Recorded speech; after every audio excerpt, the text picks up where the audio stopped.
Bienvenidos, yo soy Paula Delgado y esto es La Informal. En el capítulo de hoy, en este podcast donde hablamos de economía sin tecnicismos, vamos a explicarles por qué los altos índices de pobreza y el aumento del desempleo nos pasan cuenta de cobro a todos. Recordemos que el año pasado, y por cuenta del COVID-19 y de las medidas que se implementaron para contener el contagio, como cuarentenas, cierres y demás, la mayoría de los indicadores que le miden el pulso a la economía desmejoraron. El desempleo, por ejemplo, llegó casi a 16%, aunque en mayo alcanzó a ser de 21,4%, y la pobreza aumentó hasta 42,5%. Por supuesto, el segundo es consecuencia del primero. Lo grave es que un menor presupuesto significa menor gasto, y el gasto en Colombia mueve el 70% de la economía. Para que una economía prospere y se fortalezca, es clave cuidar la capacidad adquisitiva de las personas de forma que puedan comprar, pero sobre todo invertir y ahorrar. Tampoco es sano gastar a lo loco.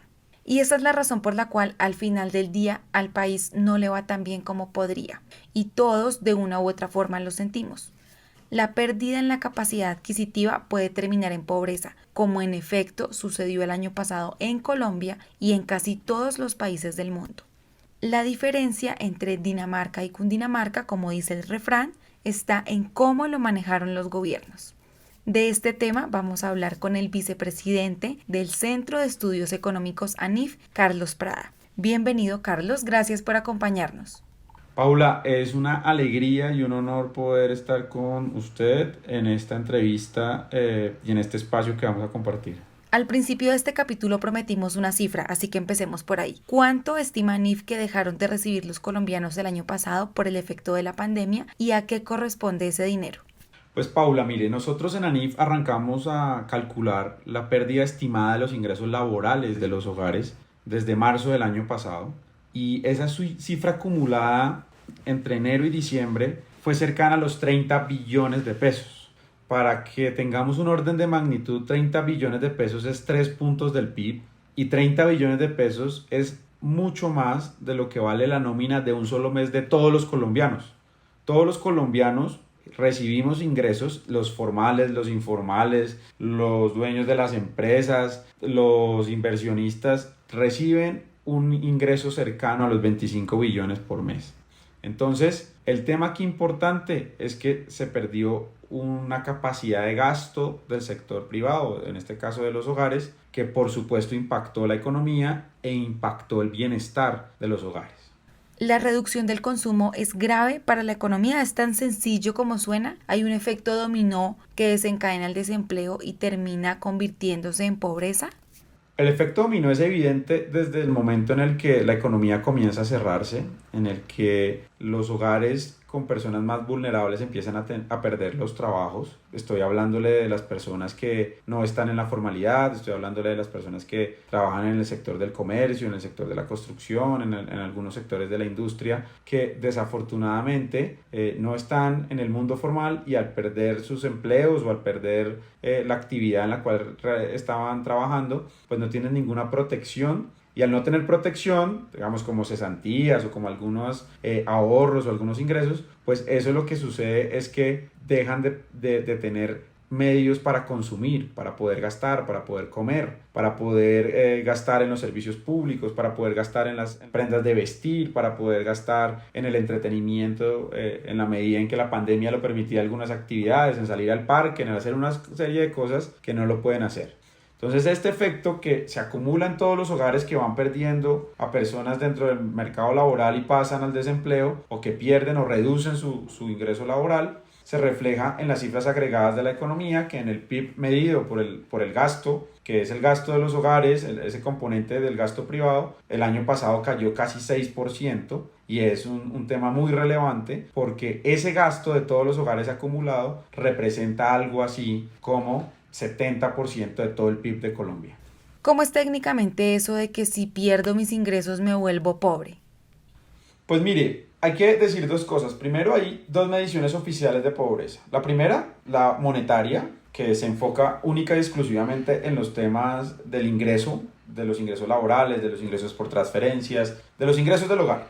Y la otra en los términos multidimensionales, que no son temas monetarios, sino que son más de las condiciones de vida o asociados a las condiciones de vida y a ciertas características que debe cumplir un hogar para no ser considerado pobre bajo la medida multidimensional. Estos cálculos de todos estos ejercicios se hacen con la gran encuesta integrada de hogares que produce el DANE y que pregunta los ingresos a los hogares. Esto no se saca de una reunión por ahí secreta ni de algunos comités que no tienen algún grado como de verificación de las cifras, sino que se hace un proceso técnico muy serio y que Colombia, a diferencia de muchos otros países de América Latina y del mundo, tiene algo bien montado y bien serio. Para que usted sepa, hay otros institutos de estadística o hay otros países en el mundo que no cuentan con esta facilidad y que sencillamente la cifra de pobreza no se sabe de dónde viene. La pobreza monetaria, debido a que muchos hogares perdieron ingresos laborales, al final lo que resulta de eso es que no logran alcanzar el umbral que define el DANE, que lo define técnicamente. Así para muchas personas eso sea una burla, eso es un tema que lo hace en términos estadísticos internacionales y estándares internacionales, que no se inventó el DANE, sino que es acordado en la Conferencia Estadística Mundial de las Naciones Unidas. La forma en la cual se debe medir la pobreza monetaria tiene unas ciertas características. Entonces se revisan cuáles hogares per cápita, es decir, por cada individuo no alcanzó a cubrir esa línea de pobreza y son catalogados como pobres. Muy seguramente, por efectos del coronavirus, por la pérdida de ingreso laboral, por todos los temas que se vivieron el año pasado fuertemente, sobre todo entre marzo y junio, pues muchos hogares no alcanzaron a recuperar ese ingreso laboral y van a quedar catalogados como pobres, o algunos que estaban catalogados como pobres pueden quedar catalogados como pobres extremos desde esa medición. Pero también, ¿qué sucedió? El gobierno nacional hizo unos programas muy buenos para poder contrarrestar esa pérdida de ingreso laboral de los hogares y hacerles transferencias monetarias no condicionadas y aumentar el ritmo de las transferencias monetarias condicionadas. ¿Cuáles son las transferencias monetarias condicionadas? Pues el programa de Familias en Acción, el programa de Jóvenes en Acción. ¿Cuáles no son condicionadas? Por ejemplo, el programa de Ingreso Solidario, que estaba cubriendo a aquellas personas que no cubrían las otras transferencias. Aprovecho para recordarles o contarles a quienes no han oído los capítulos anteriores de este podcast que según el DANE una persona es pobre si cuenta con menos de 332.000 pesos mensuales. Esta cifra se calcula sumando todos los ingresos que entran a un hogar y dividiéndolos por el número total de miembros, independientemente de si trabajan, son menores, son adultos mayores. Ahora, Carlos destaca los subsidios del gobierno y según el DANE, en efecto, las transferencias evitaron que la pobreza fuera todavía más alta. Para 2020 quedó en 42,5%, pero pudo ser de 46,1%. Pero en uno de los informes de ANIF concluyen que las medidas que se implementaron para manejar el contagio generaron crisis económica. Entonces, al fin, ¿qué? ¿El gobierno nos ayudó o nos condenó?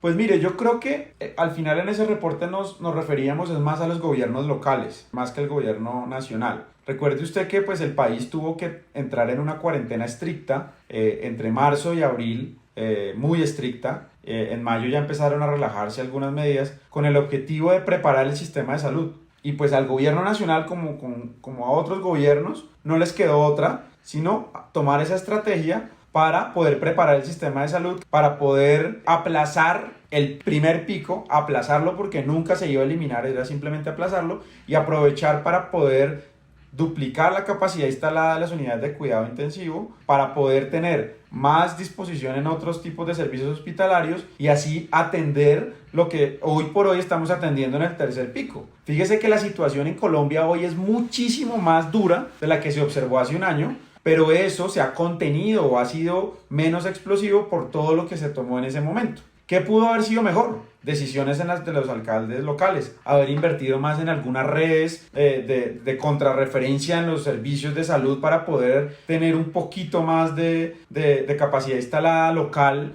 en las unidades de cuidado intensivo, en que las medidas que se tomaron en algún caso absurdas, como por ejemplo aquí en Bogotá, de crear el término de los cupos epidemiológicos para restringirle la movilidad en algunas zonas o localidades que al final no tenían ningún sustento ni técnico, ni científico, ni nada, y que ahí se estaba reduciendo la velocidad del virus, era el argumento, Pero en realidad, Paula, lo que nosotros observamos es que se comenzaron a tomar medidas desorganizadas por todo lado, toques de queda aquí, toques de queda allá, y eso al final impacta algo muy importante que no se observa, sino en los números, y es la pérdida de confianza de los consumidores, la pérdida de confianza de los empresarios. Y eso se puede ver claramente en dos encuestas que implementó el DANE, muy bien hechas, que es el pulso social y el pulso empresarial. Acuérdese que la economía, el mercado, se basa en la confianza que tienen unos para comprar y otros para vender, y en eso son todas las relaciones de intercambio que existen para que la economía crezca y para que, por ejemplo, si yo tengo confianza, pienso que voy a poder invertir en algún bien, o si creo que voy a poderme comprar un carro o una motocicleta porque creo que la voy a poder pagar, y al final todo son relaciones de confianza. Las encuestas de pulso social y pulso empresarial tienen resultados sorprendentes. Dejan ver, por ejemplo, que el 57,1% de los hogares creen que su situación económica en abril fue peor que la del mismo mes en 2020, o que el 91,3% de las empresas ya operan normalmente. ¿Será, Carlos, que este año vamos mejor? ¿Podemos empezar a hablar de una recuperación? Pues mire, arrancamos mal el año. Esas cuarentenas de comienzo de año, que ya parecen lejanas, ¿no? Usted ya se pone a mirar hacia atrás y siente que fue como en la década pasada, pero fueron hace 3 meses. La realidad es que empezamos mal y eso se reflejó en los números, en la confianza nuevamente de los empresarios, de los consumidores, y en los números duros que publica el DANE de la economía, de cómo nos fue. Y enero fue un mes prácticamente perdido. Febrero medianamente perdido. Y lo que nosotros esperamos en ANIF es que en realidad tengamos una senda de recuperación en la que se elimine la estrategia desde la que se ha hecho tanto uso, que son las cuarentenas sectorizadas, o las cuarentenas por días, o las cuarentenas, en general las cuarentenas. El cerrar la economía implica que usted le dice a la gente, no, es que yo creo que la gente es tan mala y tan perversa que no sabe cuidarse, entonces la única forma para que no tengamos más velocidad es encerrándola en la casa. Ah, no, pero es que cuando llega el momento de tomar una medida de estas, la solución más fácil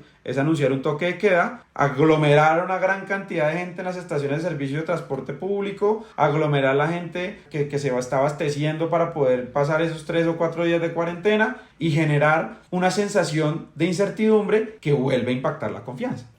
Entonces es otro año perdido. Creemos que va a empezar una senda de recuperación, pero teniendo en cuenta algo, y es haciendo un adecuado trámite de la reforma fiscal. Y la reforma fiscal no es una opción, es una obligación que, aunque en la galería, como dicen, o para la gente que opina en las redes sociales, sea una adefesio, la realidad de la vida es que los colombianos, todos los colombianos y los residentes, todos los que vivimos aquí, tenemos que aportar más en términos de impuestos en conjunto. Hay algunos que tendrán que poner mucho más, por ejemplo, los que ganan más plata, y lo otro es que hay que ajustar las finanzas públicas para hacer que Colombia sea un país viable en el futuro. No existe posibilidad de tener buenos resultados macroeconómicos si la deuda del gobierno de Colombia crece y crece, si los ingresos del gobierno nacional no suben, y si, peor aún, perdemos el grado de inversión, nuestra deuda en los mercados internacionales comienza a ser vista como algo como que no está bien, como con algún grado como de incertidumbre si se va a pagar o no en el futuro, y todo se vuelve más complicado para el financiamiento de las empresas que generan empleo, no para los dueños de las empresas, sino para las empresas que generan 20 millones de empleos en Colombia, entre las personas jurídicas y algunas personas independientes, que en realidad verían afectados de alguna manera, unos más directamente y otros más indirectamente, si eso no llega a pasar.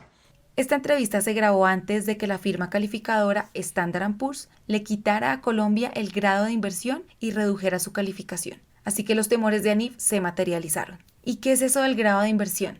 Es una evaluación de qué tan bien están las finanzas de un país, en especial de si tiene con qué pagar sus deudas, pues los inversionistas extranjeros deciden dónde poner su dinero basados en ese atractivo, en la capacidad de un país para sobrevivir a las crisis sin mayores impactos. Y esa pérdida de la calificación trae cientos de implicaciones para la economía, entre ellas un dólar más caro.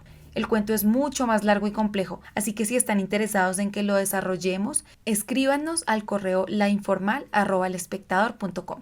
También por ese canal pueden dejarnos sus comentarios, preguntas y sugerencias para temas futuros. Por ahora damos fin a este ciclo de 4 capítulos sobre pobreza. Nuestra próxima miniserie tocará un tema más espinoso, el paro nacional. ¿Cuánto ha perdido la economía por cuenta de los cierres, bloqueos, demoras en la producción versus cuánto hemos ganado los colombianos en políticas sociales para salir de la crisis en la que estamos inmersos gracias a las personas que marchan en las calles? Recibimos sus apuestas.